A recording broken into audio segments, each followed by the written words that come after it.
What's up, everybody? So, you may have heard recently that President of the United States, Donald Trump, is being impeached. But is this the case? After a week of non-stop bombshell, in quotes, bombshell leaks about the Democrats' impeachment probe into President Trump, which is supposedly trying to determine whether Trump pressured the newly elected Ukrainian president to push for investigations into Joe and Hunter Biden and their ties to a domestic gas company, the media is now being forced to confront another uncomfortable reality: that Ukrainian prosecutors appear to be finally moving ahead with a review of an investigation into a Biden-linked gas company, even after the alleged quid pro quo had been taken off the table. So what we're going to discuss in this is whether Donald Trump is actually being impeached like the headlines in America are saying. So, in an effort to legitimize the impeachment case against Donald Trump, House Democrats on Friday released text messages from former US envoy to Ukraine, Kurt Volker, following his closed-door testimony on Thursday. Now, in that testimony he gave on Thursday, Republican Lee Zeldin of New York was there, and he said Volker made crystal clear that Trump didn't pressure Ukrainian President Volodymyr Zelensky, I'm impressed that I was able to say that name, to investigate former Vice President Joe Biden. Zeldin has called for the transcript of the interview to be made public as soon as possible. We shall have to see if that happens. So faced with testimony that apparently damages the impeachment narrative, the left instead pounced on the text messages that the mainstream media breathlessly reported are damning. So, here we have those texts that they're talking about, or some of them at least, and it says, Bill Taylor says, as I said on the phone, I think it's crazy to withhold security assistance for help with a political campaign. The reply from Gordon Sondland: Bill, I believe you are incorrect about President Trump's intentions.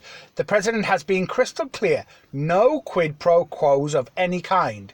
The president is trying to evaluate whether Ukraine is truly going to adopt the transparency and reforms that President Zelensky promised during his campaign. I suggest we stop the back and forth by text. If you still have concerns, I recommend you give Lisa Kenner or S a call to discuss them directly. Thanks. So this is one diplomat suggesting that a quid pro quo was happening, and the other state shooting that idea down. So would you consider that strong evidence? I don't know. What we're going to look at here is this story from Zero Hedge, originally authored by Andrew McCarthy, an op-ed via The Hill. And it's called McCarthy, Ignore the Hype, This is Not an Impeachment Query. Now again, I'll advise you to go have a look at Zero Hedge, very good website, and this is a particular helpful article from Andrew McCarthy talking about whether the impeachment is actually going ahead. So he says there is no impeachment inquiry, there are no subpoenas. You are not to be faulted if you think a formal inquest is underway and the legal process has been issued. From a September the 27th letter from the House Democrats to Secretary of State Mike Pompeo, compelling him to cooperate in their demands to depose State Department officials and review various records. What is portrayed as an impeachment inquiry is actually just a made-for-cable TV political soap opera. The House of Representatives is not conducting a formal impeachment inquiry. In fact, the Democrats are conducting the 2020 political campaign. The House has not voted as a body to authorise the impeachment inquiry, and once it does, it will be closed down very quickly as the Senate will not support the move.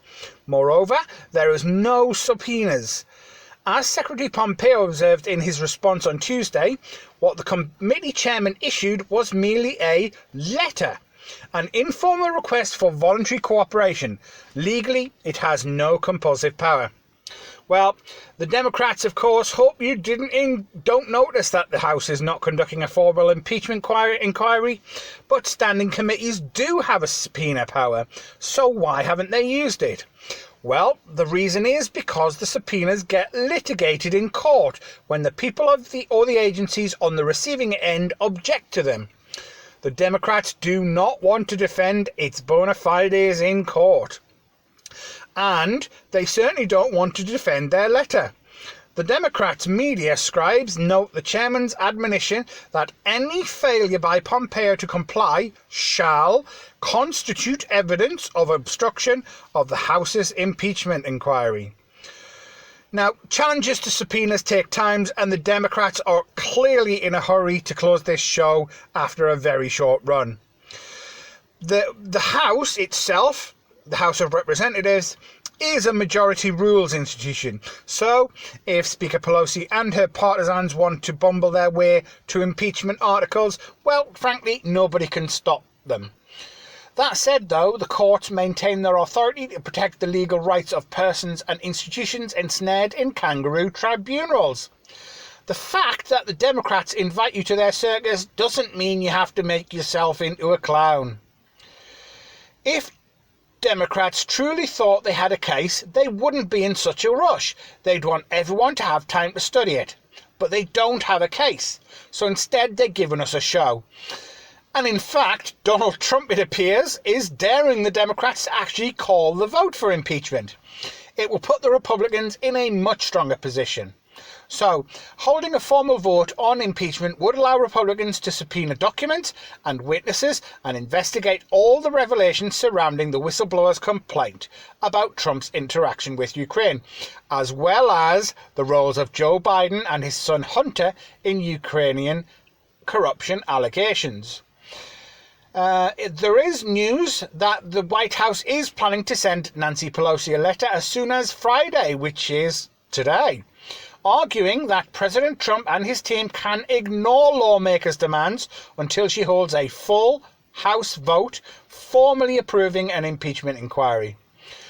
Now, Trump really wants to force the House Democrats in vulnerable races to be on record if they favour pursuing impeachment, these sources tell us. Republicans also say that minority party can exert more influence over hearings and other aspects of an inquiry once it is formalised with a vote. Now, of course, it's hardly a secret why Pelosi is eager to impeach Trump without actually voting to authorise a formal inquiry. Such a move not only insulates vulnerable Democrats running in red districts, and what I mean by that is that they won't have to answer to their electorate as to why the Democrats are following the minority in favour of impeachment. Now, but it also shuts down the Republicans' abilities to wage a legal offensive of its own. Now, make no mistake, poll after poll in the US has indicated that the American people do not want impeachment. And as it stands, that desire is being fulfilled. So here it is. There is no impeachment, no matter what you read in the press. What do you think? Leave a comment below. Thank you for watching this video. Like, share, subscribe if you appreciate what we do.